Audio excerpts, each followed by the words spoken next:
Before we go to these boomerang gangs, these Albanian drug lords who keep returning to Britain with consummate ease, can I get your take? A story we covered earlier in the show, but I think it's probably the big story, if not today, the week, probably. And that is the surrender squad, Keir's surrender squad. You know, more than 100 civil servants earmarked to renegotiate, reset our exit deal with Europe. In other words, I say exit deal, it's basically a rejoin deal. In order to even be allowed at the table, we've already apparently had to agree to getting rid of our fishing rights, allowing our under-30s, all under-30s, to come through our borders, live here, do what they like, no questions asked, and also to meekly do what we're told by the European Court of Human Justice. We have to agree to those things before they even let us get to the table for some kind of feeble trade deal. He's negotiating Brexit away, isn't he? He is betraying the democratic decision of the people of this country. Absolutely. He is betraying the people.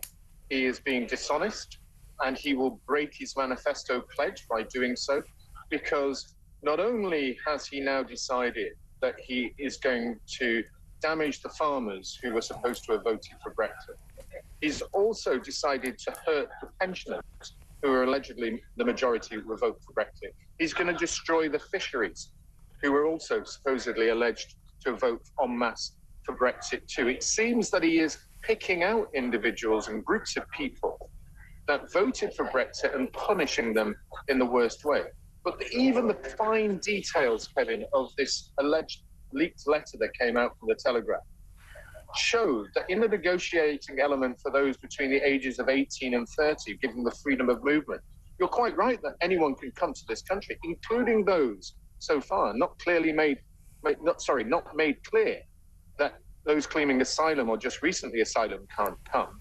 But he has said that anyone who comes as a student must get subsidised student fees, and everybody must get the healthcare for free.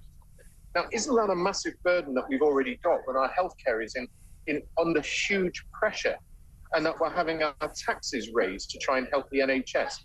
Why is any sensible Prime Minister going to allow potentially millions of people more coming to this country for doing exactly that and increasing the cost to our NHS and our education budgets? And has Rachel Reeves actually calculated this? Has she put this into a potential budget for the future? I mean, he's just the guy. He doesn't care what the people of this country thinks. He thinks he knows best, or more to the point, more worrying, I think he's just pursuing his socialist Euro obsessive ideals. And he's just trying to get us back into the EU in all but name. And he's betraying the British people, he's betraying Brexit, and I think it's extremely worrying. I don't remember anybody asking him to do this. He's just decided to do it. So we'll leave that one hanging there, because I do want to get your take on the scandal of the boomerang gangs. This was a big spread in the Sun newspaper at the weekend. It's a syndrome you know about. It is the people who get deported. These are migrants who come here. They're nearly always Albanian. They tend to be drug dealers, weapons dealers. I mean, they're nefarious types. So they've listed 12, what you might call the dirty dozen, of these Albanian crooks jailed for cannabis, drugs, guns, cocaine, you name it. Anyway, these people all deported, all returned to the country. One of them returned twice. We've heard several stories over the last couple of months. What was it? One guy, I think, came back 4 times, deported 4 times, just came straight back to the country. If you want to get back into this country, it is absolutely easy, isn't it? Our borders are not sovereign, they're porous, they're sieve-like, aren't they? Yes, I mean, there's no doubt about that. No one can argue that our borders are safe or secure, or indeed have the capability of the government wishing to make them safe and secure, and certainly not Keir Starmer. And what we see here in terms of those people who are coming from Albania actually mirrors what we're seeing in the United States, Kevin, as well. What we have in the United States is Venezuelans who are doing the same boomerang in the States and the United States. They are the big gang. And the big gangs are the Albanians. We've had our own chief of police, we've had our own security services saying that the Albanians have taken control of the marijuana and cocaine lines in the UK.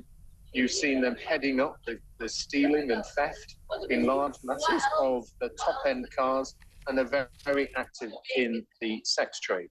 And so we know that they're very dangerous. So the clear point should be that we should be moving this along the lines of acts of serious crime towards terrorism as well, because they're terrorizing the neighborhoods with the serious crime by allowing them to come back. Yeah. What is that? Listen, Steve, exactly. You know, we've got a real problem with anyone with half a brain cell and the determination to do it can get back into this country. So deportation, we always make a lot out of deportation. It doesn't really amount to very much. If anyone wants to get back in, they just can. We need to raise our game here, don't we?